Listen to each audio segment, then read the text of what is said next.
Pemerintah Indonesia telah memutuskan untuk bergabung dengan New Development Bank.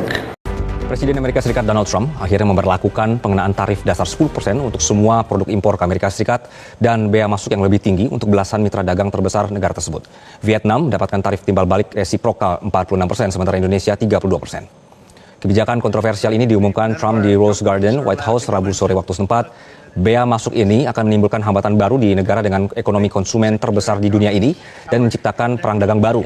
Negara-negara yang menjadi mitra dagang Amerika Serikat diperkirakan akan merespons dengan tindakan balasan masing-masing yang menyebabkan harga melonjak untuk semua produk. Selamat datang di Opini Alvin. Perang dingin negara sosialis komunis dengan sekuler barat terus berlanjut. Keputusan Prabowo bergabung ke BRICS mengundang kontroversi. Apakah Indonesia telah keluar dari negara non-blok? Hari ini kita akan bahas keputusan besar yang bisa jadi blunder sejarah. Presiden Prabowo memutuskan Indonesia bergabung ke BRICS, aliansi dagang yang dipimpin China dan Rusia. Aliansi ini dikenal sebagai penantang dominasi ekonomi negara-negara barat seperti Amerika Serikat, Inggris, dan sekutunya di G7. Tapi pertanyaannya, apakah ini keputusan berani atau justru langkah gegabah? Karena faktanya, konstitusi kita, UUD 1945, jelas mengamanatkan politik luar negeri bebas aktif, bukan memihak ke blok manapun. Lalu kenapa sekarang kita terlihat mulai condong ke poros timur? Yang lebih mengkhawatirkan, langkah ini kabarnya bikin panas telinga Donald Trump di Amerika. Imbasnya, tarif impor barang-barang Indonesia langsung dinaikkan jadi 32%. Dan itu bukan cuma ancaman diplomatik, tapi nyata-nyata sudah mengguncang ekonomi kita. Buktinya, nilai tukar rupiah hari ini tembus Rp16.560 per dolar. Bahkan masih dalam minggu ini saja, kurs rupiah terhadap dolar Amerika Serikat sempat tembus sampai Rp16.641, hampir menyentuh angka Rp17.000. Ini bukan sekadar angka, ini adalah kabar buruk bagi semua rakyat kecil. Harga-harga bahan pokok naik, biaya impor melonjak, dan daya beli kita makin tergerus. Apakah keputusan Prabowo ini membawa Indonesia pada kedaulatan, atau justru keterjajahan ekonomi yang baru? Bersama Opini Alvin, kita bongkar fakta.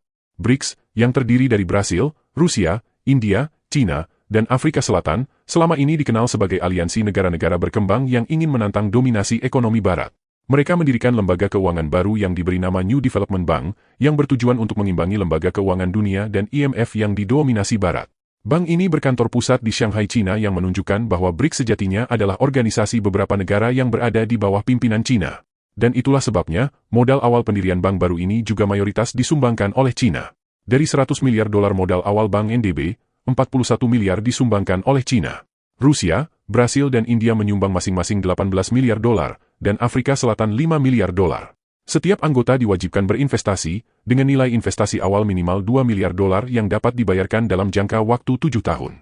Indonesia di bawah pemerintahan Prabowo yang telah memutuskan untuk bergabung ke BRICS juga tidak lepas dari kewajiban ini. Indonesia harus menyetor uang sejumlah $2 miliar atau jika dirupiahkan dengan nilai kurs saat ini, setara dengan Rp33.120 miliar. Dana ini lebih tinggi dari anggaran Kementerian PU tahun 2025 setelah efisiensi yang hanya sekitar Rp29,57 triliun. Namun demikian, Menko Perekonomian Airlangga menyebut dana ini dapat dicicil selama 7 tahun. Sendiri gimana, New Development Bank kenapa? Itu tahapan selanjutnya Enggak, New Development Bank kan itu bagian dari perbankan di bawah BRICS. Dan Indonesia sebagai anggota BRICS itu punya jatah untuk ikut dalam New Development Bank. Dan kemarin Bapak Presiden sudah putuskan kita akan masuk di sana dan ada formulanya. Dari formula itu kita diminta untuk melakukan investasi dalam bentuk uang. berapa itu loh penyertaan modalnya, Pak? Saya ada di sini sih, cuman saya belum lihat. Boleh dilihat, Pak? Pokoknya bayarnya bisa dalam 7 tahun. Apa PN 2026 belum dong, itu harus dibahasnya di DPR. Silakan bahas di DPR. Tadi Pak, mungkin ada highlight dari Pak Prabowo, persiapan untuk tahun depan.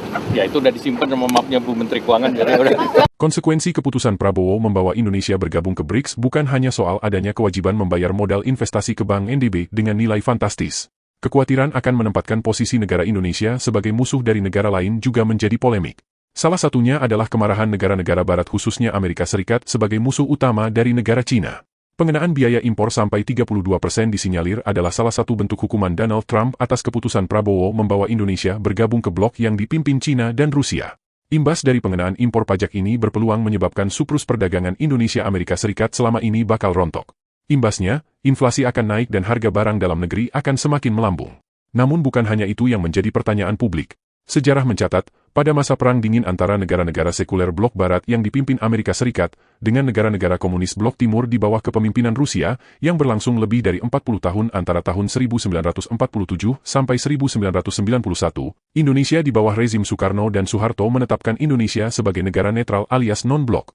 Keputusan ini pun tertuang dalam pembukaan Undang-Undang Dasar 1945 pada alinea pertama dan TEP MPR nomor 12-MPRS-1966. Ketentuan ini terus berlanjut di era reformasi dengan dikeluarkannya Ketetapan MPR nomor 4-MPR-1999. Keseluruhan produk undang-undang dan ketetapan MPR ini mengatur bahwa politik luar negeri Indonesia menganut sistem politik luar negeri yang bebas dan aktif. Bebas dalam artian bahwa politik luar negeri Indonesia tidak boleh terikat dengan blok manapun. Kemudian aktif dalam artian Indonesia ikut aktif menjaga perdamaian dunia, termasuk di dalamnya mendamaikan Perang Dingin antara blok Barat dan blok Timur yang berkembang kala itu. Perang Dingin memang dianggap telah berakhir pada tahun 1991 yang ditandai dengan jatuhnya Uni Soviet yang menjadi pemimpin negara-negara komunis atau blok Timur. Namun dalam prakteknya, sampai saat ini perang terselubung antara negara-negara komunis dan Barat terus berlanjut. Persaingan persenjataan dan persaingan memperebutkan pasar global terus berlangsung. Negara-negara Barat kemudian mendirikan lembaga ekonomi dan keuangan yang diberi nama G7 atau dalam bahasa Inggrisnya disebut Group of Seven. Negara ini terdiri dari Amerika Serikat, Britania Raya, Italia, Jepang, Jerman, Kanada, dan Prancis. Belakangan, Uni Eropa pun ikut bergabung untuk mewadahi sisa negara Eropa yang belum bergabung seperti Belanda, Belgia, Spanyol, dan lain-lain. Rusia pun tidak mau ketinggalan. Untuk mengimbangi lembaga keuangan G7, Rusia bersama Cina sebagai kekuatan komunis terbesar di dunia mengagas terbentuknya organisasi lembaga ekonomi sendiri yang kemudian diberi nama BRICS. Dengan melihat latar belakang pendiri dan donatur utamanya terlihat sekali bahwa persaingan antara G7 dan BRICS tidak lain adalah tindak lanjut dari Perang Dingin antara Uni Soviet dan sekutu komunisnya dengan Amerika Serikat dengan sekutu liberalnya. Maka jika kita mengacu ke konstitusi kita, Indonesia tidak seharusnya berada di salah satu blok yang sedang berseteru dan berpotensi menimbulkan persaingan ekonomi global yang dapat berimbas pada kondisi ekonomi para anggotanya. Jika dalam persaingan global, negara-negara anggota BRICS misalnya memenangkan persaingan global, maka Amerika dan sekutunya akan mengarah ke krisis ekonomi berkepanjangan yang dapat membuat warganya sengsara. Begitu juga sebaliknya.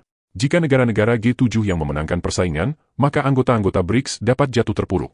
Dan itulah yang dihindari para pendahulu bangsa kita, dari sejak Orde Lama, Orde Baru sampai zaman Reformasi. Indonesia tetap memilih posisi non-blok untuk menjaga agar Indonesia terhindar dari perang, baik perang persenjataan maupun perang dagang. Keputusan Prabowo memutuskan sendiri bergabung ke salah satu blok dagang yang sedang bertikai seolah membawa Indonesia terlibat dalam persaingan global. Cita-cita luhur bangsa ikut mendamaikan yang bertikai demi kesejahteraan penduduk di dunia dan menghindari krisis berkepanjangan yang dapat membawa dampak buruk bagi penghuni bumi telah dikhianati. Maka tidak heran jika saat ini keadaan bangsa kita benar-benar dalam situasi mencemaskan. PHK karyawan perusahaan di mana-mana terjadi. Harga bahan pokok makanan melonjak tinggi, dan dalam masa 2 bulan saja, APBN negara kita mengalami defisit sampai 31,2 triliun. Ketidakpastian hukum dan keputusan Prabowo berkiblat ke negara-negara komunis membuat investor berpikir 2 kali untuk berinvestasi di negara kita. Kita bukan anti kerja sama internasional. Tapi kerja sama harus membawa manfaat buat rakyat, bukan sekadar manuver elitis di panggung geopolitik. Bergabung dengan BRICS tanpa kalkulasi matang bisa jadi bumerang. Apalagi kalau sampai rakyat yang harus bayar harganya lewat inflasi, PHK, dan turunnya daya beli. Ini saatnya kita bertanya, apakah kita sedang membela kepentingan nasional, atau hanya jadi pion dalam perang dingin baru? Terima kasih sudah mengikuti opini Alvin, bantu kami membangun channel ini dengan menekan tombol like dan subscribe, agar channel ini dapat berkembang. Terima kasih.